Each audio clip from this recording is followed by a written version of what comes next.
அந்த அப்பனோட அருள்னால திருப்பூர்ல இருந்து இன்னைக்கு அந்த அப்பன் எங்க வீட்டுக்கே ரொம்ப அற்புதமா எங்களுக்கு அபிஷேகங்கள் பண்ணி ஆராதனை பண்ணி யாகம் வளர்த்திருக்கோம். இதனால நிச்சயமாக வாழ்க்கையில முன்னேறுவோம் அப்படின்ற ஒரு நம்பிக்கை எங்களுக்கு இருக்கு. கண்டிப்பா அந்த அப்பன் அருளுவாருன்னு சொல்லி நானும் நம்புறேன். அதே மாதிரி நீங்க எல்லாருமே வாழ்க்கையில வெற்றி பெறணும் அப்படின்னா அந்த சிவனோட பாதங்களை இருக்க புடிச்சுக்கோங்க. நிச்சயமா அவர் உங்களையே கைவிட மாட்டார்.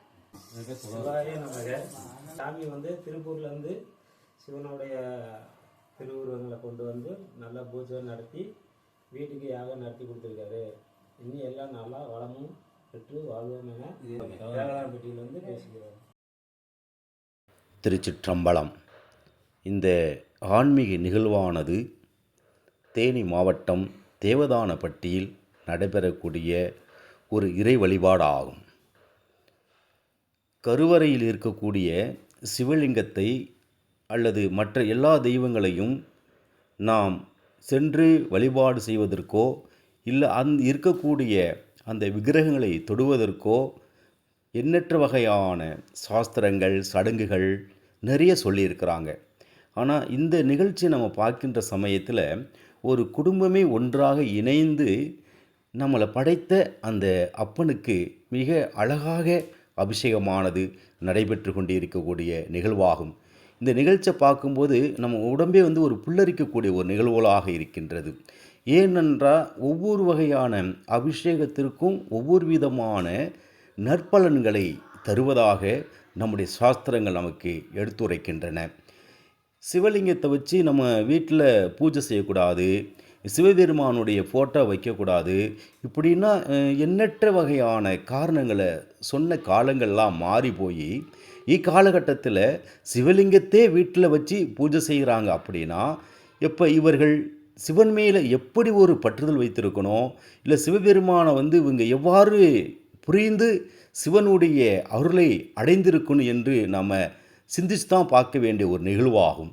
ஏன்னா இந்த காலகட்டத்தில் நமக்கு எண்ணற்ற பிரச்சனைலாம் இருக்குது. இப்போ அதிகபட்சமாக இன்றைக்கு திருமண தடைகள், அப்படி திருமணமானாலும் குழந்தை பேறு இன்மை இருந்தாலும் குடும்பத்தை வழிநடத்த முடியாத அளவிற்கு சில வகையான பொருளாதார பிரச்சனைகள், இதனால் கனவு மனைவிக்குள்ளே ஏற்படக்கூடிய சில பிரச்சனைகள், இது அடுத்தது பார்க்கோம்னா சகோதரர்கள் பிரச்சனைகள், இது மாதிரி எண்ணற்ற பிரச்சனையோடு இன்றைக்கி நம்ம வாழ்ந்துக்கிட்டு இருக்கிறோம்.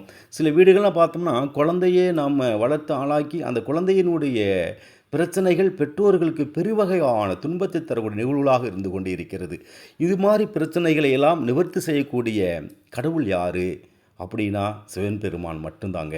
ஏன் அப்படின்னா அந்த சிவபெருமான் நம்முடைய கர்ம காரியங்களை அழிக்கிற கடவுள். சிவபெருமான் அழிக்கும் கடவுள் என்பது நம்மளை அழிப்பது கிடையாது. நம்முடைய முன்னோர்கள் செய்த அந்த கர்ம காரியங்களையும் முன்னோர் செய்த பாவங்களையும் அந்த கர்மத்தை அழித்து நம்மளை காக்கக்கூடிய ஒரு அற்புதமான எம்பெருமான் ஈசனாவார். அப்படி சிவலிங்கத்தை பெண்கள்லாம் தொடக்கூடாது, பெண்கள் சிவத்தை சாமியை தொட்டோம்னா நமக்கு பெரிய குலத்துக்கு நாசம் வரும் அப்படின்னு நிறைய வகையான விஷயங்கள் நம்ம காதில் கேட்டிருக்கிறோம்.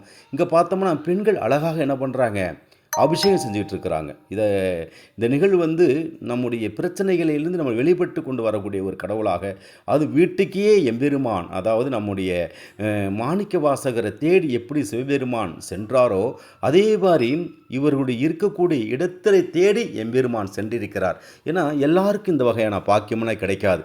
இப்போ உலகத்தில் எத்தனையோ பேர் நம்ம வாழ்ந்துகிட்டு இருக்கிறோம். சிவலிங்கத்தை வச்சு நம்ம வீட்டில் நம்ம பூஜை பண்ணோமா அப்படின்னு நமக்குள்ளே கேள்வி கேட்டு பாருங்கள். நிறைய பேர் நம்மளால் பார்க்க முடியாது. அப்படி சிவலிங்கத்தை பூஜை பண்ணுவது மட்டும் இல்லாமல் ஒரு 48 நாள், அதாவது காலையில் பிரம்ம முகூர்த்தத்தில் எழுந்திருச்சு சிவபெருமான வழிபாடு செய்வது மிக உன்னதமான செயலாகும். ஏன்னா பிரம்ம முகூர்த்தம் என்பது அர்த்தநாதீஸ்வர ஒரு காலமாகும். அதாவது இரவும் இல்லாமல் பகலும் இல்லாமல் இருக்கக்கூடிய காலகட்டங்களாகும். அப்படிப்பட்ட காலகட்டத்தில் இறைவனை வழிபாடு செய்வது உன்னதமான நிகழ்வாகும். ஆனால் எந்த ஒரு செயலுக்கும் நம்ம போன உடனே ஒரு பொருளை கொடுத்து கொண்டே இதை வைங்க பிரச்சனை தீந்துரும் என்பதுனா மிக தவறான விஷயமாகும். ஒரு மண்டலம் இந்த பூஜை நடத்தி நீங்கள் சிவபெருமான வழிபாடு செய்கின்ற சமயத்தில் கட்டாயமாக உங்களுடைய பூஜைக்கான பலனை கிடைக்கும். முழுக்க முழுக்க இந்த பூஜை இறையருளோடு செய்யக்கூடிய பூஜையாக இருக்கணும். அதை முழு நம்பிக்கையோடு செய்யக்கூடிய பூஜையாக இருக்கணும். ஒரு நாள் கூட அந்த பூஜையை தவறுனோம்னா நம்ம பலன் நமக்கு கிடைக்காது. பலனை எதிர்பார்த்து இந்த பூஜை செய்யாமல் சிவனுடைய பாதத்தில் சரணமடைந்து செய்கின்றவர்களுக்கு மிக அற்புதமான நிகழ்வுகளானது இன்றைக்கு நடந்து கொண்டிருக்கிறது. சிவனுடைய அருளை பெற்று இன்றைக்கி வாழ்க்கையில் எண்ணற்ற பேர்கள் தன்னுடைய பிரச்சனை நிவர்த்தி அடைந்து நம்முடைய ஆலயத்துக்கு வந்து கொண்டே இருக்கிறார்கள். ஆகையினால் முழுமையாக சிவத்தை நம்புவோம், சிவபெருமான இறுக்கி பிடித்து கொள்ளுவோம். நம்மளை படைத்த நம்ம அப்பன் ஒருபோது நம்மளை கைவிட மாட்டார். தென்னாட்டுடைய சிவனே போற்றி, எந்நாட்டவர்க்கும் இறைவா போற்றி. திருச்சிற்றம்பலம்.